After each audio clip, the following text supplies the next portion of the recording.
नमस्कार दोस्तों, BR07 news में आप सभी का बहुत बहुत स्वागत है। दिल्ली एयरपोर्ट से आने वाले यात्री के सामान में मिला बुलेट, कर लिया गया गिरफ्तार।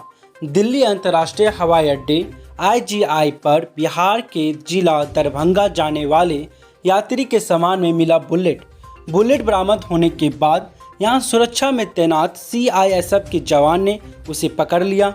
वहीं अधिकारियों ने जानकारी देते हुए बताया कि स्पाइसजेट के एक विमान से बिहार के जिला दरभंगा जाना था, मगर CISF के जवान ने सुरक्षा जांच के दौरान बुलेट मिलने पर उसे रोक लिया गया।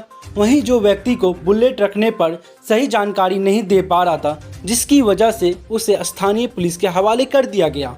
यह बड़ी खबर आ रही थी दिल्ली एयरपोर्ट से, जहां स्पाइसजेट के विमान से दरभंगा आ रहे एक युवक के पास से 2 बुलेट मिली, मगर सुरक्षा जांच के दौरान उसे पकड़ लिया गया और स्थानीय पुलिस के हवाले कर दिया गया।